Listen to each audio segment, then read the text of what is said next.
নমস্কার বন্ধুরা, ইন্দ্রাণী কুকিং শোতে সবাইকে স্বাগত জানাই। আজকের রেসিপি চিতই পিঠা।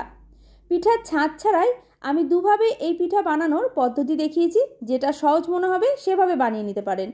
তাহলে চলুন আর দেরি না করে এই নরম তুলতুলে চিতই পিঠা রেসিপিটা দেখে নেওয়া যাক।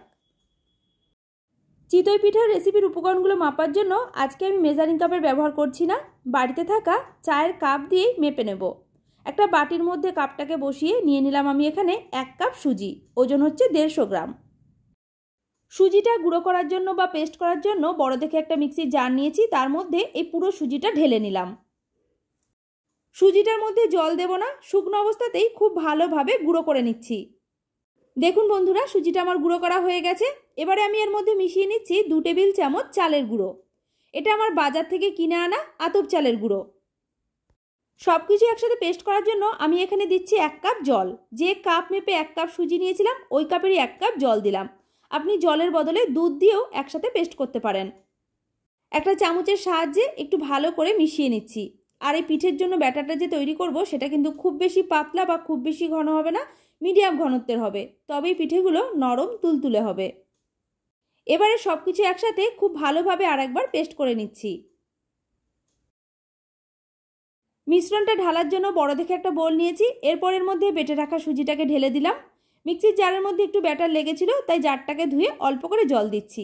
আমি এখানে 2 টেবিল চামচ মতো জল আরও অ্যাড করলাম। ব্যাটারের মধ্যে এখন মিশিয়ে নিচ্ছি 1 চা চামচের 4 ভাগের 1 ভাগ লবণ, আর দিচ্ছি হাফ চা চামচ বেকিং পাউডার।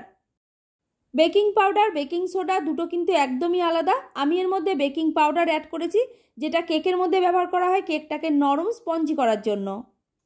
এবারে একটা হ্যান্ড ব্লেন্ডারের সাহায্যে ব্যাটারটাকে একটু ভালো করে ফেটিয়ে নিতে হবে।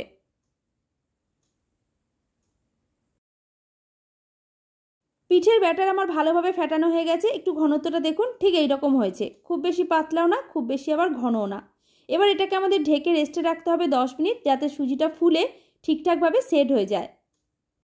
পিঠেগুলো এবার বানাতে হবে, তার জন্য আমি এখানে একটা আপ্পাম প্যান নিয়েছি।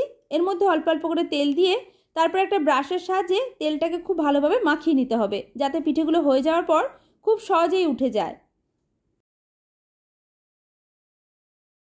তেল ব্রাশ করে নেওয়ার পর আপ্পাম প্যানটা খুব ভালোভাবে গরম করে নিয়েছি, আর এদিকে ব্যাটারটাও ভালোভাবে সেট হয়ে গেছে। এবার একটা ছোট থেকে হাতা নিয়ে অল্প অল্প করে ব্যাটার এই আপ্পাম প্যানের মধ্যে দিয়ে দিচ্ছি।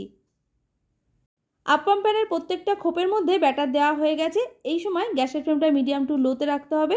তারপর ঢেকে পিঠেগুলোকে আমাদের রান্না করতে হবে 2 থেকে 3 মিনিট। 3 মিনিট হয়ে গেছে, ঢাকনাটা এবার খুলে নিয়েছি। বন্ধুরা, প্রত্যেকটা পিঠে দেখুন খুব সুন্দর কিন্তু গোল গোল হয়ে ফুলে গেছে। একটা পিঠে আমি একটু সামনে দিয়ে দেখিয়ে দিলাম, দেখেই বুঝতে পারলেন উপরটা কত সুন্দর জাল জাল হয়েছে।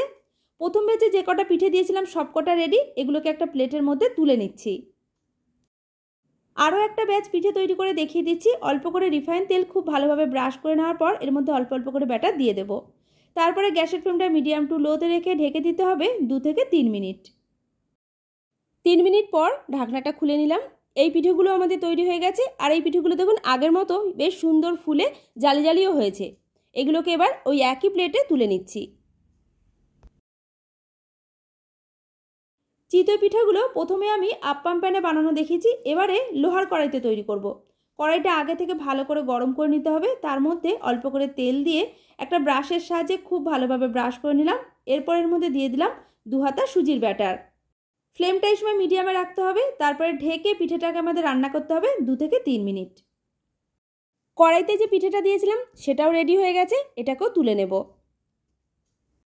সুজি আর অল্প চালের গুঁড়ো দিয়ে কোনো রকম ছাঁচ ছাড়াই এত সুন্দর যে চিতই পিঠা তৈরি করা যায়, না বানালে বিশ্বাসই করতে পারবেন না। আর এই পিঠেগুলো বানানো এতটাই সহজ যে কেউ খুব সহজেই তৈরি করতে পারবেন। একই রকম পদ্ধতিতে বাদবাকি পিঠেগুলো বানিয়ে নিচ্ছি। রেসিপি ভালো লাগলে লাইক, শেয়ার, কমেন্ট করে জানাবেন। আর আমার চ্যানেলে নতুন বন্ধু হয়ে থাকলে চ্যানেলটিকে সাবস্ক্রাইব করে পাশে থাকা বেল আইকনটা প্রেস করে রাখবেন। পুরো ভিডিওটা দেখার জন্য অসংখ্য ধন্যবাদ।